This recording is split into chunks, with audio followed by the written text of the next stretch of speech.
Hello everyone, long time no see on this channel in particular. Welcome back to Just Tom, and today I'm going to be discussing a topic that I talk about a lot in my own personal life, and a topic that I feel like I need to sort of talk about because I am a huge fan of this particular entity and genre of entertainment. Professional wrestling is something that I've been a huge fan of ever since I was a kid.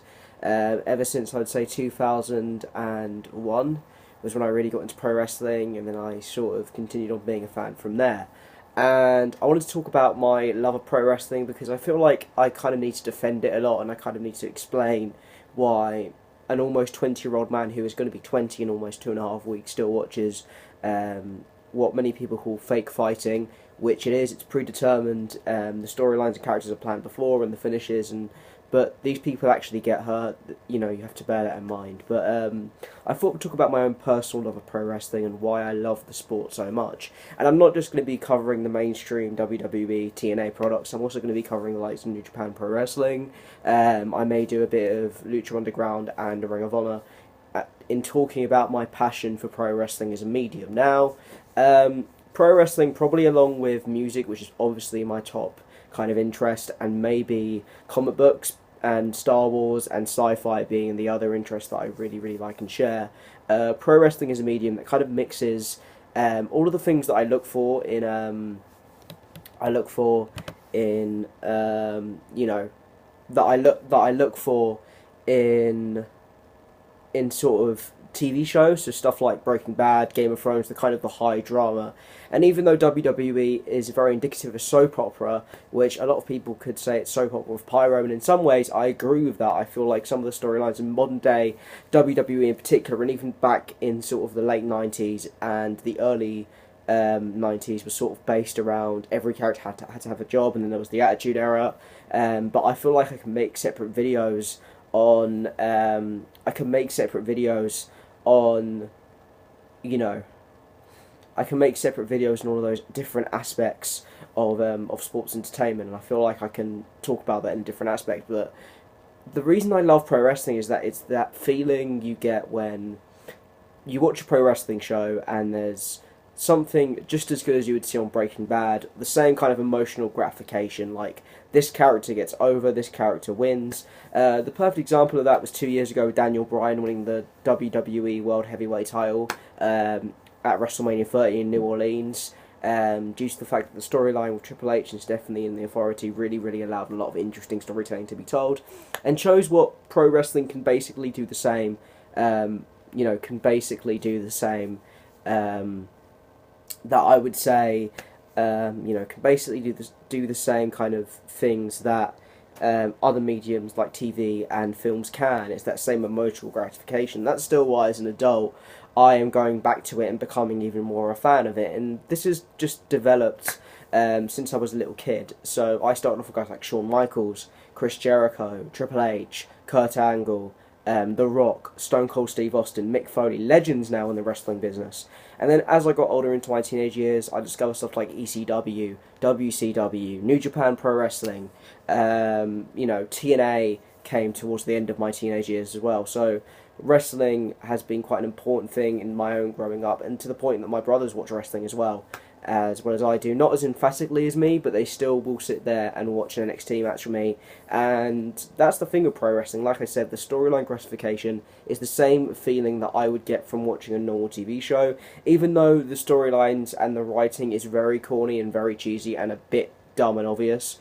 It's still really, really, really, really interesting as someone that calls himself a smart, which is pro wrestling term for a smart fan, someone that knows it's predetermined, someone that knows exactly how they're going to plan a spot in a wrestling match, or kind of has an overall opinion on the wrestling business as a whole. And I feel like my passion for pro wrestling has intensified over the last 2 years, or even 3 years over the inception of NXT, which has become the premier product that WWE are producing at this moment in time. Like, if I want top quality wrestling, you've got the likes of Shinsuke Nakamura, you've got the likes of Finn Balor, you've got the likes of Sami Zayn, who's just got up to the main roster, you've got Kevin Owens coming out of this really, really interesting and little promotion that WWE kind of run off on the side.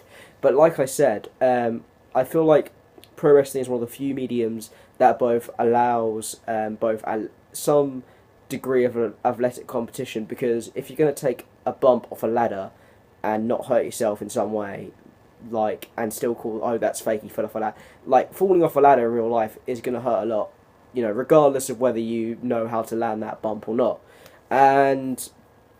But I feel like my true passion lies in the fact it's the emotional gratification. That is my first point about pro wrestling, is that I feel like the medium is quite similar to film or TV in that same kind of sense. Like, you root for different characters, you kind of grow up with different characters. Like, you take probably my favourite wrestler, you know, Shawn Michaels. He started off in a tag team called the Rockers.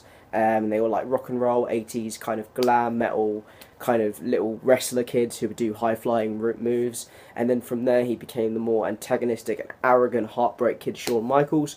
From there he had bodyguards and valets such as Diesel and Sherry Martel. From there he breached out into the biggest babyface in the company in 1996 and became basically a Hulk Hogan but little. And then in 1997, in late 1997, he formed a faction in the Attitude Era known as DX, which transformed Triple H's character from a Connecticut slob to a degenerate, and now he's become kind of a Christian father. So that to me is what I mean about the medium pro wrestling. Characters can transfer from decade to decade to decade to decade and still become very, very relevant in the pop culture. Right, it's the reason why The Rock is a movie star now. It's a reason why Stone Cold Steve Austin has podcasts. There's a reason why Mick Foley and Shawn Michaels have legendary names both in pop culture and the mainstream, because they are genuinely charismatic and athletes. They are athletes, but they're also personalities within the kind of the pop culture world.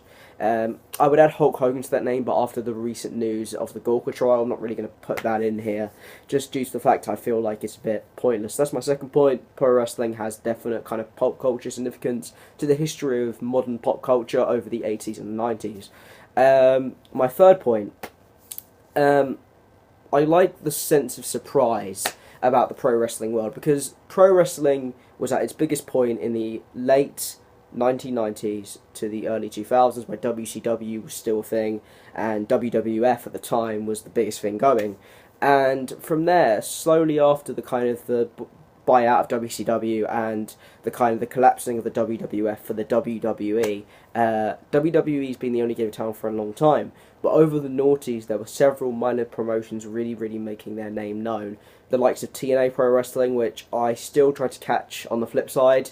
But I've had a very kind of boring sort of idea about TNA as a whole. I find it quite a very, very souring product to watch, because I feel like it's the breeding ground for old WWE talents that are either drugged up or can't wrestle or can't cut a promo, and they're sort of inserted into the TNA, you know, limelight, which I feel like is a very, very wrong thing to do.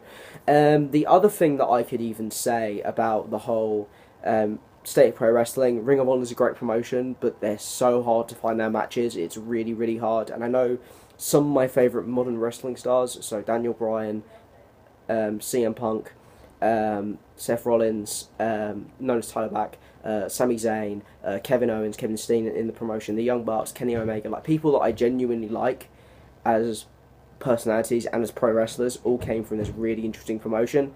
But there is no way, like, near impossible to watch these matches here in the UK. And I really, really wish Ring of Honor got TV coverage here in the UK and actually got a full-time TV deal, because I feel like it's the best product outside of NXT, and I feel like it should be showcased.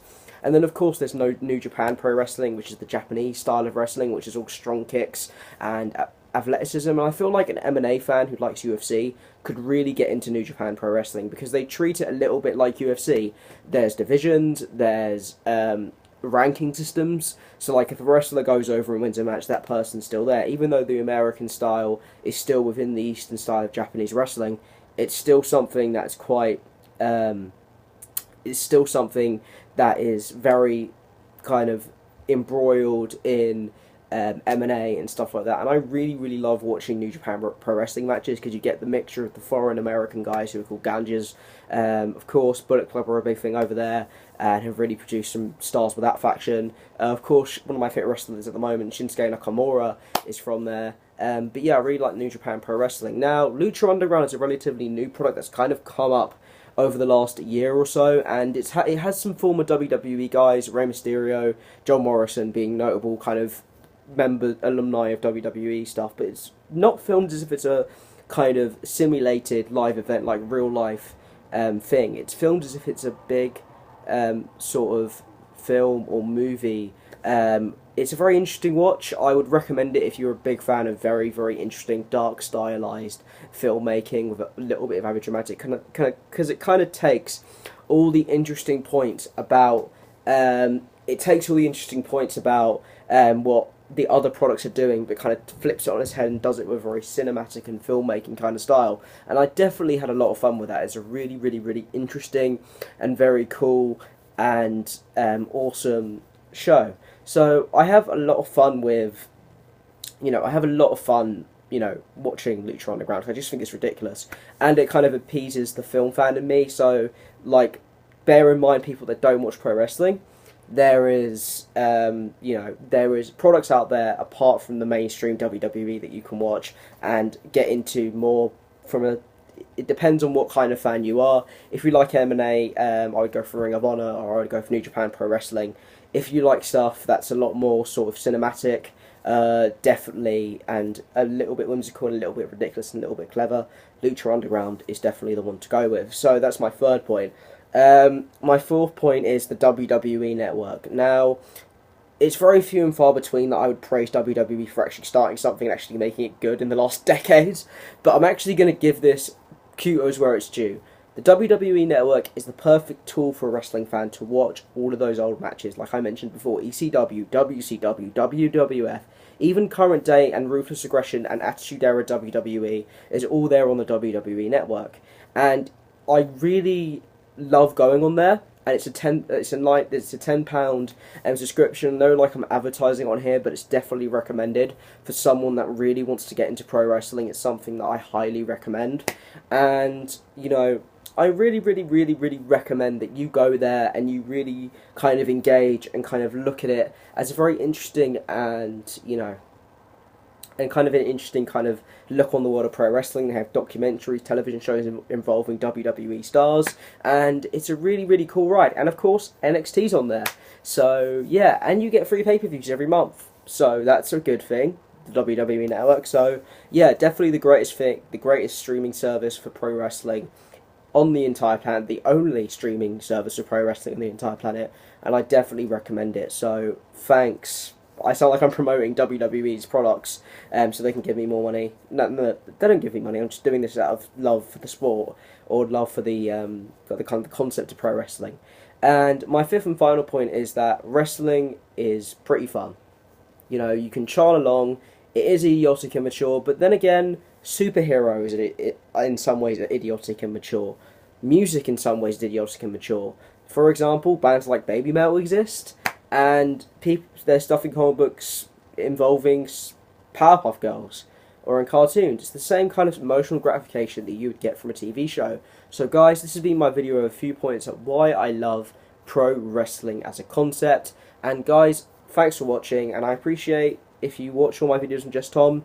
And guys, I'll see you later, and keep it cool. Thank you for watching. Okay, bye.